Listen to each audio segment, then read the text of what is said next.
اسلامی قوانین کی خصوصیات. ہر قانون کا مطلب جس کو اپنا کر آپ سکون کے ساتھ اپنے گھر میں، اپنے محلے میں، اپنے ملک میں رہ سکیں، آپ کو عزت ملے، آپ کو آپ کا بنیادی حق قانون کے ذریعے محفوظ ہو. قانون کی جو خصوصیات: نمبر 1، آپ کی جان کی حفاظت، مال کی حفاظت، عزت و آبرو کی حفاظت، اور جو بنیادی حقوق ہے وہ آپ کو ملتے ہیں قوانین کے ذریعے. اور اگر نہ ملے تو ریاست سزا دیتی ہے جس میں آپ کے حق کو غصب کیا یا کرنے کی کوشش کر رہا ہے. اسلامی قوانین کی جو بنیادی خصوصیات وہ یہ ہے کہ عدل اور انصاف. اسلامی قانون کا یہ بنیادی اصول ہے، عدل کرنا اور انصاف کرنا. اسلامی قانون کا دوسری خصوصیات یہ لچکدار معاملات میں ہے. پہلے ہم بتا چکے قرآن اور سنت، اس پر کوئی کمپرومائز نہیں. وہ جو قانون ہے اس پر قانون سازی دنیا کا کوئی مسلمان نہیں کر سکتا، جرات بھی نہیں کرتا. تو اسلامی قانون کے خصوصیات عدل اور انصاف کو اپنی ذات سے اپنے ریاست تک اپنی طاقت، اپنے اختیارات کے مطابق نافذ کر سکے.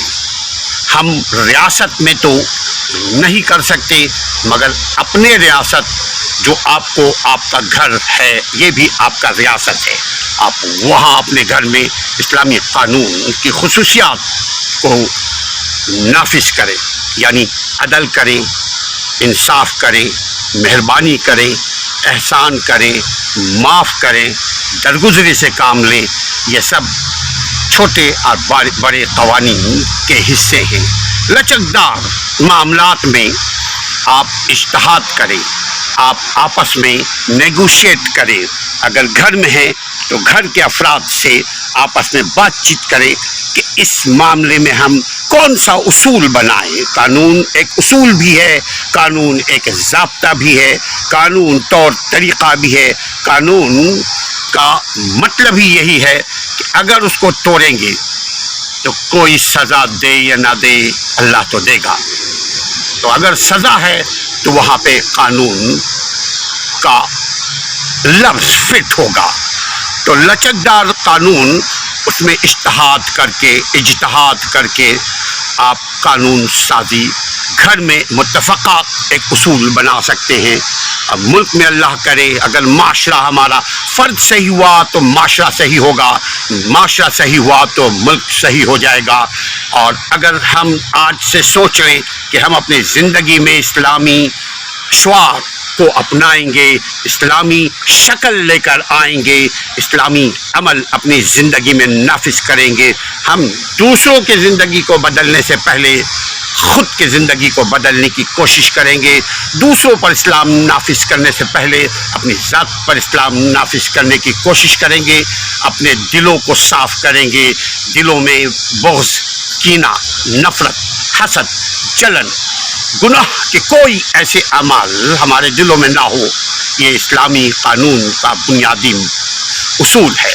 کیونکہ دل خراب تو عمل خراب، دل اچھا تو عمل اچھا.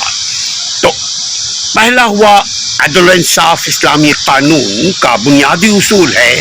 اس میں لچکدار معاملات جہاں اجتہاد کے ذریعے وقت اور حالات کے مطابق مسائل کو ذہن میں رکھتے ہوئے، اپنے وسائل کو بھی، اپنے ریسورسز کو بھی ذہن میں رکھتے ہوئے آپ گھر میں ایک اصول بنا سکتے ہیں کہ جو اصول توڑے گا وہ سزا پائے گا، تو وہ قانون ہوا. اسی طرح ملک میں ایک اصول، ایک ضابطہ، ایک کانٹیکٹ بنا سکتے ہیں کہ اگر یہ ٹوٹا تو وہ سزا پائے گا.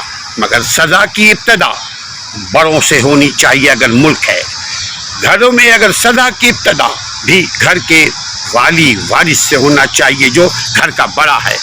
بچوں کو سزا دینا آسان ہے، بڑے اپنے اوپر سیلف پنشمنٹ رکھیں. سیلف پنشمنٹ کا مطلب جو اسلامی طریقہ ہے کہ نہیں، سب سے پہلے مجھے اصول پسند ہونا ہے. سب سے پہلے میں اپنے اوپر اس اصول کو، اس ضابطے کو، اس اسلام کے زرین اصول کو اپناؤں گا جو میرے لیے قانون کا درجہ رکھتا ہے.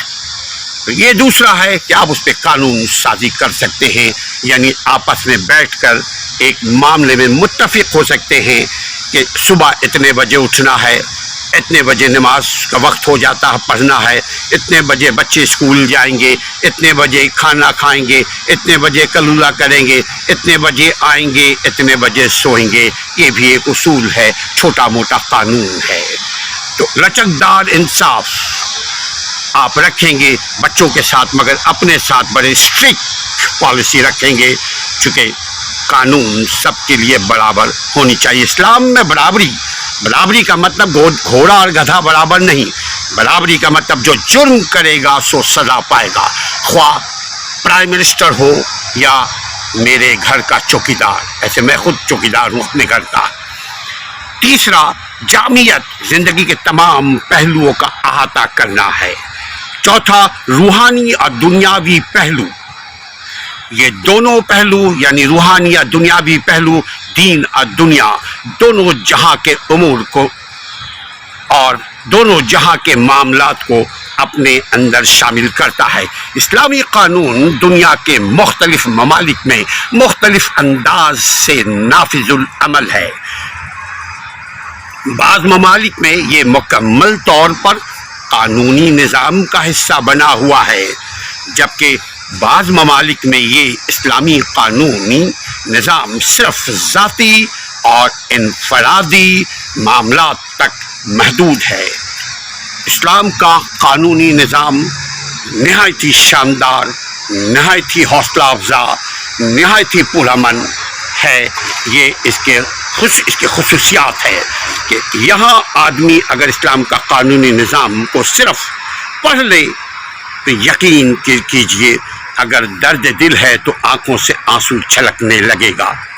اپنے گھر کے نظام کو، گھر کے اصول کو، گھر کے معاملات کو اسلام کے دائرے میں لے کر آئیے تاکہ اسلام کا قانونی نظام، اسلام کی قانونی نظام کے خصوصیات کا ثمر اپنے گھر سے پائیں، گھر میں دیکھیں. چونکہ میرا سوال مجھ سے ہوگا، میں جو کچھ کروں گا اللہ مجھ سے پوچھے گا. میں مکلف ہوں اپنے اعمال کا اور اپنے ڈپینڈنٹ بال بچوں، میاں بیوی، بہن بھائی جو چھوٹے ہیں ان کا. اسلامی نظام کو اپنی ذات، اپنے گھر میں قائم کیجئے. یقین کیجئے ملک میں قائم ہو جائے گا. شرط اپنی ذات کو ٹرانسپیرنٹ، صاف و شفاف بنائیے. اللہ ہماری حفاظت فرمائے. اسلام رہتے دنیا تک کے لیے ہے. کوشش کریں ہم اپنی گھر میں اس کو نافذ کریں. مزید اگر اس سلسلے میں ویڈیو آپ دیکھنا چاہتے ہیں یا مزید آپ پڑھنا چاہتے ہیں ان ڈیٹیل تو آپ ہماری ویب سائٹ کو وزٹ کر سکتے ہیں legalrightsactivist.org.